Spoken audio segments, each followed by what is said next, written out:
team? It's Kelly Meyer, licensed and certified speech language pathologist, and welcome back to the Speedy Speech YouTube channel. Thank you so much for watching these videos. And remember, if these videos are helpful for you and your little one or your clients, make sure to hit the thumbs up button and share these. And also leave me a comment down below to let me know if this helped, didn't help, did not help, or with any of your content or video suggestions, because that is how I make all of my videos. So based on, actually this was an SLP request, so shout out to all my SLP friends and related service providers like OT, PT, BCBAs, RBTs, all of the good guys, right? It takes a team, the village. So I love that you guys are starting to watch my videos, and thank you for sharing these videos with your clients. So today we are going to dive right into it, and I'm super pumped, not only because it's Friday and I'm always in a great mood on Fridays, but because we're working on prepositions. Prepositions, spatial words, location words, all of the different terminologies that we have for prepositions or for where objects are located at. We see these start to appear in children between the ages of 13 months to 24 months. We definitely see them starting to learn all of the different prepositions, and there are different levels. And so make sure you sign up at speedyslp.com for all of our exclusive resources that come out to you guys via email. We have one coming out. You're going to get our free PDF handout on prepositions, acquisition ages and targets, and some other therapy ideas of how to incorporate these in your daily life so that you can work on prepositions with your child at home. Okay, and so I'm going to show you using toys that I have, and I'm also going to show you using household objects that you are definitely going to have around your house. And so any of the toys that I mentioned, I'm going to put a link down below so that you guys can find these toys on Amazon or wherever you would like to purchase these. And so make sure to watch the whole video. The first part, I'm going to explain how we target these, how we explain these, and then the second part, I'm going to show you some different therapy ideas. Okay, so now that all of that is out of the way, we are ready to start. So what is a preposition? It is a spatial concept, which are a basic concept skill. If you are an SLP or an SLPA, you probably know that term. And also it could be called a location word. So we're talking about where an object is located. So right now, the ball is located in the hot dog. In is the preposition here. Now it is not, it is out. So that is these are definitely one of my favorite toys, the popper toys. Love these. You can get these in penguins, you can get these in unicorns, you name it, you can get a popper in whatever shape or object your child's favorite might be. So I put the link down below again. So let me dive into it. The first thing that we're gonna do is go over the list of words. So there are lots of words, and we get into abstract concepts at the end. So I'm just going to start with the basic ones. So we have in, out, on, off, next to, under, in front, behind, above, below, beneath, between. And then we start really seeing a stretch here with far away from, close to, or next to, or near, or together, or apart. Around. It could be anything. We start to get into almost opinion-based prepositional phrases or prepositional words where things are located. So we definitely want to start whenever we're teaching your child, making sure that we are teaching the first one, which is definitely going to usually be on, right? On, or I've seen a lot of therapists target in. I love in as well. So the first thing I'm going to say that we want to do is make sure that you are teaching comprehension first, okay? And so that's where you're going to say, show me, or tell me, or point. That is offering your child different options and then having them point to show that they do understand that concept before you're asking them, where's the ball? Because if they don't understand the concept, they're definitely not receptively, they're definitely not going to be able to explain it expressively. And so we definitely want to make sure that we are teaching the receptive portion first, making sure that they comprehend where it's at. So for this, you can roll up a piece of paper if you want to make a ball. I like to use the same thing over and over again, or you can use things that you have in your house like socks. And so I have balls in here in the laundry basket. And so the first thing you can do is have your different balls. So I like to, and again, they can be the exact same. These are all a little bit different. So here we have a couple of balls, and I'm gonna put one ball let's say if I want to use these little bowls that I literally just got out of the pantry, right? So I'm going to put one in. It almost doesn't even fit in. One in, and then I'm going to put one under. And so this is where I'm going to show your child, show me in, ball in, point, ball in. And then I might even give a little visual cue there if the child is not responding, or I'm going to take their little hands and help them. In, look, the ball is in. Good job. You can do this with the ball. The second idea for in or on, this is a great toy for on. So usually this is just laying out, right? What you want to do is take all of these off, and then we're going to give them to your child one at a time. Ready? Blue, on. On, good job. On, ready?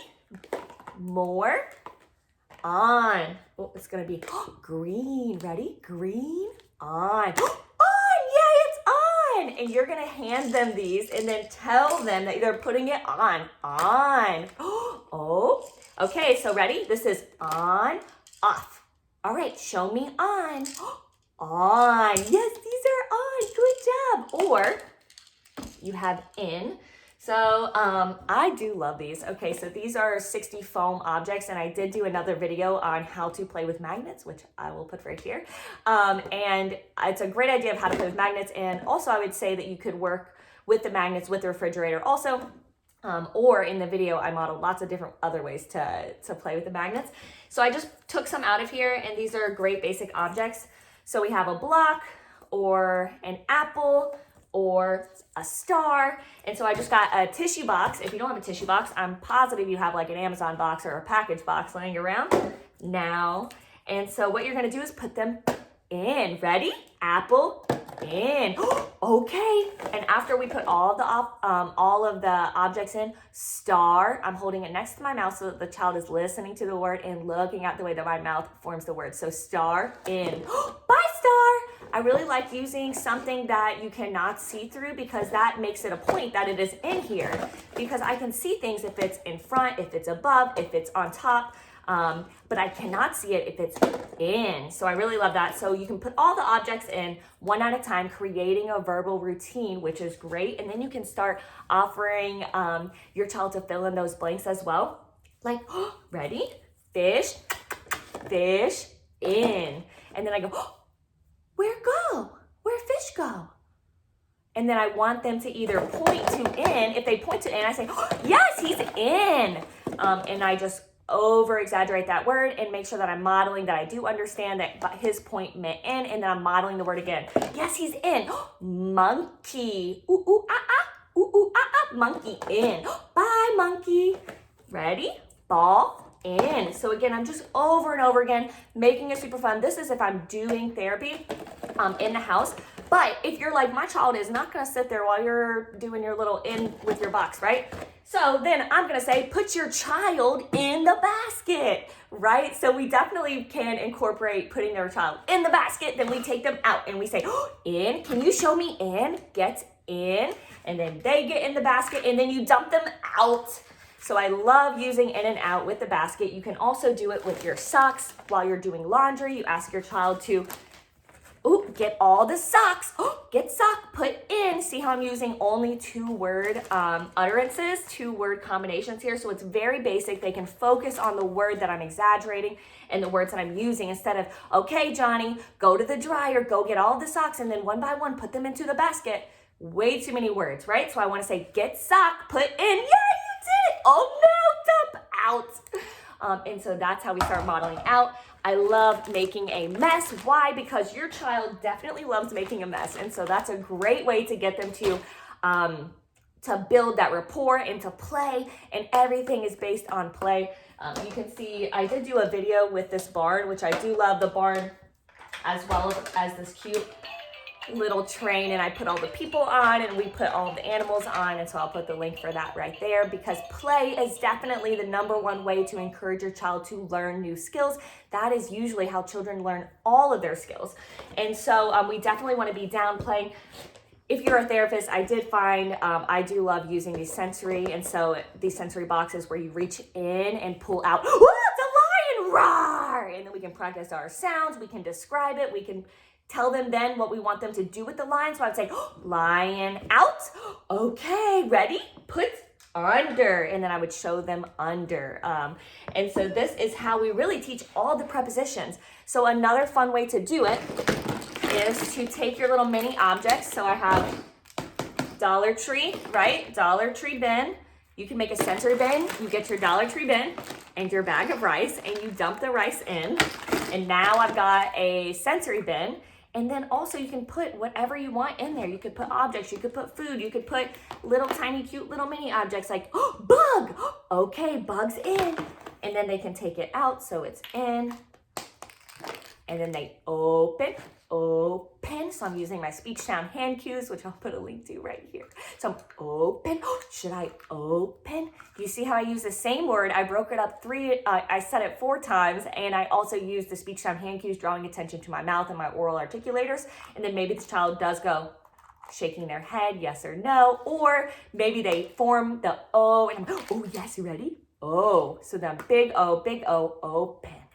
And I open, it's a bug, no, put him in, back in, so he can go back in. And so this is how we definitely start to use in, out, under, on top. You could put your child on and off the swing and push them high. So you say on swing, off swing. Did you want on swing? And a lot of times I usually just start asking them what they want me to do with the things. So again, egg, something's in it. And then I want to definitely wait and provide time for them to respond like open or whatever it is that your child's working on. And then they do open, and then it's a bug, right? With our speech sound hand cues, teaching those consonant sounds. Or you could fill this with LOLs or any other little toy that your child likes. Basically, you just want to make sure that your child comprehends what the word is first by offering the different choices using the same things. So I might say, whenever I use this popper in therapy sessions, I would say, where put ball? In or out? In or out? And then whenever I was pushing it in, I would make sure, push. And I'm holding this next to my mouth and I'm exaggerating the word and I'm having them help me. So I'm taking their hands and I'm helping them, saying, push in. Okay, are we ready? Ready, set.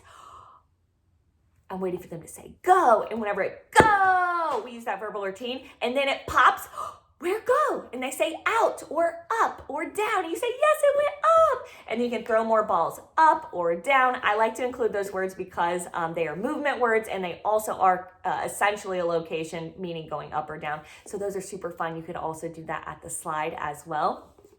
So just wanted to go over the words that we have again. And then you can show them again in front or behind using the different balls with the different boxes. So they're all the same. And then after your child is able to show you on, off, in and out, then you can start asking them where things are. So we go receptive first, comprehension, making sure that they understand what the word means. And then we go expressive, meaning then we start asking them, where ball go?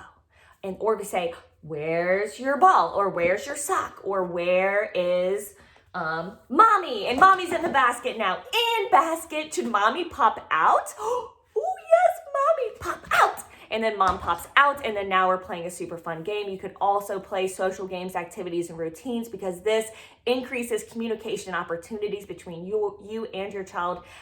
You could do Ring Around the Rosie. You could do Giddy Up Horsey. We all fall down after we do it 10 times. So again, really incorporating all of the location words. And then also, I just want to throw this in there as well. I love Potato Head for teaching prepositions. And so prepositions, first I would say, I need help. And see if I can prompt them to use their H sound, help. And then, I know, we need open. Can you help me? Open. Okay, ready? Open. Yay, it's open. Oh, guess what I found? Shoes. So I gave the actual sign and then also the speech sound cue in case whichever one the child wants to try to imitate. Also have a video on increasing imitation skills if you need that, which I will put right here. Okay, should I put shoes on? Ready? Help. On. Yay, shoes are on. Now what? Ready? And then a lot of times I'll have them choose between hat, or eyes. Ready? It's eyes, like that. And then they'll point to one. I'll say, oh, you wanted eyes. Okay, ready? What do eyes? Eyes go. Help, push, push. Again, same word, different activity. Push. It's on. Yay. Eyes on. And then we do all of the potato head things. And then we take them all off. Off. Okay, bye, eyes. Creating another verbal routine. Ready? Buy shoes. Now, is this actually really difficult to pull on and off? No, I just do that because it's way more fun. So make sure you're making these things fun for your child. That is what keeps their attention. And then you can put everything in, and then we're increasing from 1 word to 2 words by saying bye. And I'll say, uh-oh, you didn't tell shoes. Shoes, tell shoes bye. Okay, bye. I'm giving them the cue and I'm waiting. So they're getting a visual cue and I'm also providing elongated wait time. And then I'm waiting. Shoes, okay, you're right, bye. And once they say shoes, the next time I'll wave again. And then that is also going with the word bye. So it's another verbal routine that I just created to increase using different words, putting words together to form sentences. So bye shoes. And then now we've done everything with Mr. Potato. We put everything on, we took them off. And then you can ask, did you want eyes above nose or below nose? And then you show them which one, have them point. That's how they understand and comprehend. And then you ask them, where's nose? And they might say under eyes. And again, that's really getting into later developing skills. So ages 3 and 4 for those prepositions, but definitely can work on, in, out, and off whenever we have little ones from 13 months to 24 months. That's definitely what we want to be working on as far as prepositions, spatial words, or location words go. So make sure you guys don't miss out on speedyslp.com, where I send out those exclusive resources. You can also find some of my resources on Teachers Pay Teachers. And you can leave all of your comments down below about what activity you did with your child and also any other video ideas that you have. So thanks again for hitting the thumbs up button. This tells YouTube that you guys like this content so I can keep making these videos. All right, guys, so I'll see you next time.